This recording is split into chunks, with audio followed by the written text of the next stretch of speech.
Hello ছোট বন্ধুরা, কেমন আছো সবাই? গল্প পাঠশালাতে আমার সব ছোট বন্ধুদের স্বাগত জানাই। আশা করি তোমরা সবাই খুব ভালো আছো। আমিও ভালো আছি। চলে এসেছি তোমাদের সাথে গল্প করতে। আজকে তোমাদের আমি অমল নামে একটা ছেলে আর এক দইওয়ালার গল্প শোনাবো। কবিগুরু রবীন্দ্রনাথ ঠাকুরের লেখা ডাকঘর নাটকের একটা অংশ হলো অমল ও দইওয়ালা। তোমরা সবাই রেডি তো? চলো তাহলে আমরা গল্প শুরু করে দিই। অমল হলো মা বাবা হারা এক ছেলে। ছোটবেলাতে তার মা বাবা দুজনেই মারা যান। তারপর অমলের এক দুঃসম্পর্কের পিসি অমলকে তার বাড়িতে নিয়ে যায়। এই পিসির কোনো ছেলে মেয়ে ছিল না নিজের, তাই অমলকে সে নিজের ছেলের মতোই মানুষ করত। কিন্তু অমল প্রায়ই অসুস্থ হতো। কবিরাজ মশাই বলতেন ওর খুব জটিল রোগ হয়েছে, বাড়ির বাইরে বেরোনো বারণ, ওষুধপত্র খেতে হবে, অনেক সময় লাগবে, কিন্তু যতদিন না ও সুস্থ হচ্ছে ততদিন ওকে বাড়িতেই থাকতে হবে। অগত্যা কিছুই করার নেই, অমল বাড়িতেই বসে থাকে। জানলার সামনে বসে বসে সে বাইরেটা দেখে, আকাশ বাতাস, রাস্তা দিয়ে যারা যারা যায় তাদের দেখে, কখনো কখনো তাদের সাথে গল্প করে। তাতে তার নিজের মনটা একটু ভালো হয়। তার খুব ইচ্ছে করে বাইরেটা সে ছুটে বেরিয়ে যায় আর খেলা করে, কিন্তু উপায় নেই, কবিরাজ মশাইয়ের বারণ, বাইরে যাওয়া যাবে না। এমনই এক গরমের দুপুরবেলায় অমল জানলার সামনে বসে বসে আকাশ দেখছিল। হঠাৎই সে শুনতে পেল দূর থেকে কোনো এক দইওয়ালা হাঁক পারতে পারতে আসছে। দই দই, ভালো দই, দই দই, ভালো দই। অমল দইওয়ালাকে দেখতে পেয়েই ডাকলো, দইওয়ালা, দইওয়ালা, ও দইওয়ালা। ডাকছো কেন? দই কিনবে? কেমন করে কিনবো, আমার তো পয়সা নেই। কেমন ছেলে তুমি, কিনবে না তো আমার বেলা বইয়ে দাও কেন? আমি যদি তোমার সঙ্গে চলে যেতে পারতুম তো যেতুম।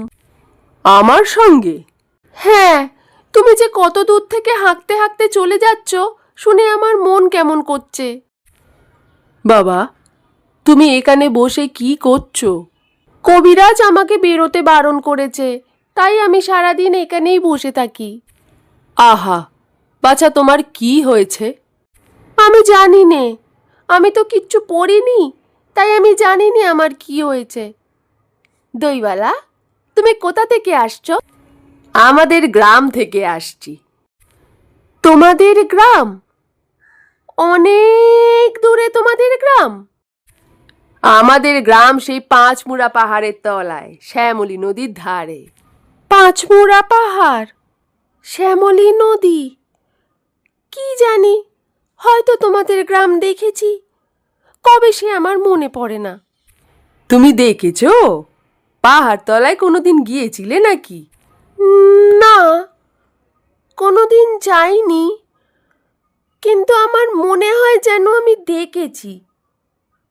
অনেক পুরনো কালের খুব বড় বড় গাছের তলায় তোমাদের গ্রাম, একটা লাল রঙের রাস্তার ধারে, না?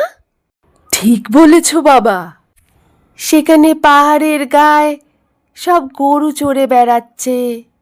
কি আশ্চর্য, ঠিক বলছো, আমাদের গ্রামে গরু চড়ে বই কি, খুব চড়ে।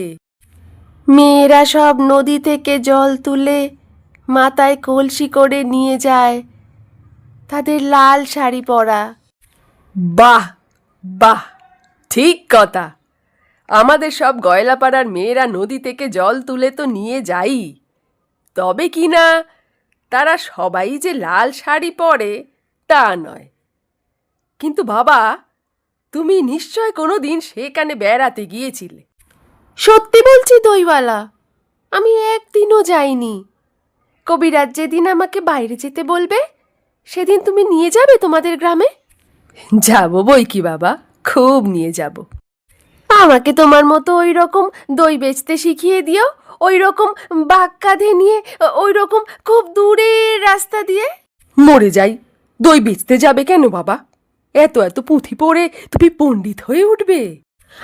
না না, আমি কখনো পণ্ডিত হব না, আমি তোমাদের রাঙা রাস্তার ধারে তোমাদের বুড়ো বটের তলায় গোয়ালাপাড়া থেকে দই নিয়ে এসে দূরে দূরে গ্রামে গ্রামে বেচে বেচে বেড়াবো। কিরকম করে তুমি বলো? দই দই দই, ভালো দই। আমাকে সুরটা শিখিয়ে দাও। হায় পোড়া কপাল, এ সুরও কি শেখবার সুর? না না, ও আমার শুনতে খুব ভাল লাগে। আকাশের খুব শেষ থেকে যেমন পাখির ডাক শুনলে মন উদাস হয়ে যায়, তেমনি ওই রাস্তার মোড় থেকে ওই গাছের সারির মধ্যে দিয়ে যখন তোমার ডাক আসছিল, আমার মনে হচ্ছিল, কি জানি কি মনে হচ্ছিল। বাবা, এক ভাঁড় দই তুমি খাও। আমার তো পয়সা নেই। না না না না, পয়সার কথা বলো না। তুমি আমার দই একটু খেলে আমি কত খুশি হব। তোমার কি অনেক দেরি হয়ে গেল? কিচ্ছু দেরি হয়নি বাবা, কোনো লোকসান হয়নি। দই বেচতে যে কত সুখ, সে তোমার কাছে শিখে নিলুম। দই দই দই, ভালো দই, সেই পাঁচমুড়া পাহাড়ের তলায় শ্যামলী নদীর ধারে গয়লাদের বাড়ির দই। তারা ভোরের বেলায় গাছের তলায় গরু দাঁড় করিয়ে দুধ দই, সন্ধেবেলায় মেয়েরা দই পাতে, সেই দই। দই দই দই, ভালো দই। দইওয়ালা চলে গেলে অমল দইওয়ালার মতোই সুর করে দই দই বলতে থাকে। তারও খুব ইচ্ছে করে যে দইওয়ালার মতো সে দূর দূর গ্রামে ঘুরে বেড়াবে আর দই বেচে বেড়াবে। শেষ হলো অমল ও দইওয়ালার গল্প। তোমাদের কেমন লাগলো গল্পটা জানিও।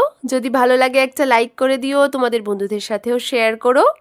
আজকের মতন এখানেই শেষ করছি। আবার একটা নতুন গল্প নিয়ে খুব তাড়াতাড়ি চলে আসবো তোমাদের সাথে গল্প করতে।